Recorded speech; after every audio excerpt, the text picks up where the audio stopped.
वर्गमूल सीखेंगे, और वो भी शानदार ट्रिक के साथ, जिससे किसी भी बड़ा से बड़ा कोई भी नंबर रहेगा उसका हम लोग आसानी से वर्गमूल निकाल लेंगे। तो एक तो आप लोगों ने सीखा होगा भाग विधि से, और दूसरा सीखा होगा गुणनखंड विधि से, और आज दोनों को छोड़ करके कुछ अलग सीखेंगे, जिससे हमारा समय बहुत ज़्यादा बचेगा।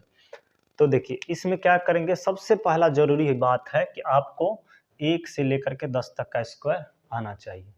बहुत छोटी सी बात है, सिंपल आता ही होगा सबको कि 1 का स्क्वायर 1 होता है, 2 का स्क्वायर 4, 3 का स्क्वायर 9, 4 का स्क्वायर 16 होता है, 5 का स्क्वायर 25, 6 का स्क्वायर 36, 7 का स्क्वायर 49, 8 का स्क्वायर 64, 9 का स्क्वायर 81 और 10 का स्क्वायर 100।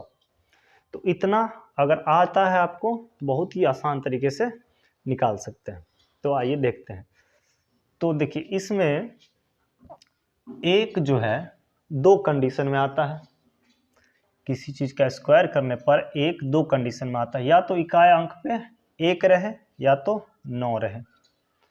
अगर 9 और 1 रहता तभी जाकर के इकाई स्थान पे 1 आता है। इसी तरह से 4 जो है 2 कंडीशन में आता है, 1 2 कंडीशन हो गया, 4 भी 2 कंडीशन में आता है, या तो 2 रहे या तो 8 रहे। 9 इसी तरह से 2 कंडीशन में आता है, या तो 3 रहे या तो 7 रहे।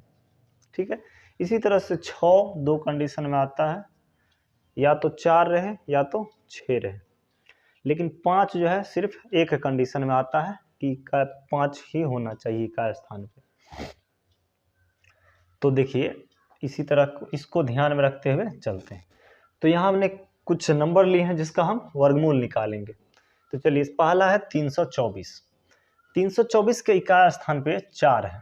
तो 4 कब आता है, 2 कंडीशन में, या तो 2 का स्क्वायर होना चाहिए या तो 8, मतलब इकाई स्थान पे 2 रहे या 8 रहे, तब जाकर के उसका स्क्वायर करते हैं तो 4 आता है। तो 2 रहेगा या तो 8 होगा वर्गमूल निकालने पर। तो जैसे ही इकाई स्थान ये अंक लिख लिया, इकाई का अंक, यहाँ से 2 डिजिट गायब हो जाएगा। ठीक, 2 डिजिट को भूल जाना है। अब बच गया 3।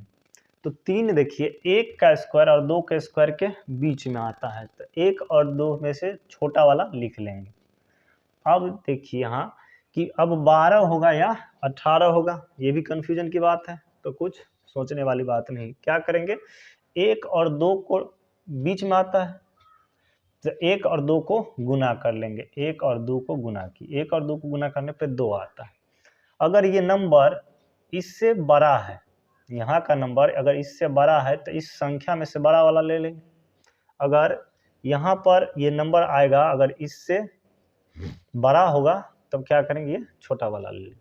मतलब इससे जब छोटा होगा तो छोटा लेंगे, अगर इससे यहाँ बड़ा होगा तो बड़ा वाला लेंगे। तो 324 का क्या हो जाएगा मेरा 18। इसी तरह से है 1369 का, इसके इकाई स्थान पे 9 है। 9 2 कंडीशन में आता है, या तो 3 होना चाहिए या तो 7 होना चाहिए। तो 3 और 7 लिख लेंगे। ठीक, अब बच गया 2 डिजिट, ये दोनों इकाई अंक लिखते ही दोनों गायब हो जाएगा। अब 13 बचा। 13 जो है किस किस के स्क्वायर के बीच में है, 3 और 4 के स्क्वायर के बीच में, तो दोनों डिजिट में से छोटा वाला लिख लेंगे। तो यहाँ 3 लिख ली। अब यहाँ कन्फ्यूजन फिर है, 33 होगा या 37 होगा। तो देखिए 13 जो है 3 और 4 के बीच में है, 3 और 4 को मल्टीपल कर लेंगे, तो 4 तिया 12 आता है। 12 से बड़ा है इसलिए बड़ा वाला मेरा वर्गमूल हो जाएगा। इसी तरह से अब है 1024। ये भी बहुत आसान है, इसके इकाई स्थान पे 4 है। तो 4 2 कंडीशन में आता है, या तो इकाई स्थान पे 2 रहे या तो 8 रहे। तो 2 और 8 लिख लेंगे। 2 8 लिखने के साथ ही यहाँ से 24 खत्म। अब बच गया यहाँ पे 10। 10 है, तो देखिए 10 जो है 3 और 4 के स्क्वायर के बीच में है, मतलब 3 और 4, तो उसमें से छोटा वाला जो होगा उसको लिख लेंगे। तो 3 और 4 को गुना करने पे 12 आता है। अब क्या है, 12 से ये छोटा है, 12 से 10 छोटा है, इसलिए छोटा वाला मेरा वर्गमूल हो जाएगा। अब वर्गमूल निकालना है 1849 का। देखिए इसके इकाई स्थान पे 9 है, तो 9 दो कंडीशन में आता है, या तो 3 का स्क्वायर होना चाहिए या तो 7। तो 3 और 7 लिख लेंगे। अब देखिए 3 और 7 लिख लिए, इकाई अंक मेरा कंप्लीट हो गया, तो इस दोनों डिजिट को साइड कर देंगे।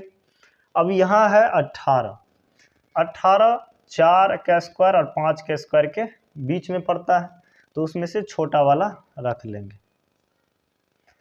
अब है कि 43 होगा या 47, तो 18 जो है 4 और 5 के बीच में आया, तो 4 और 5 को मल्टीपल करेंगे, गुना करेंगे, तो 20 आया।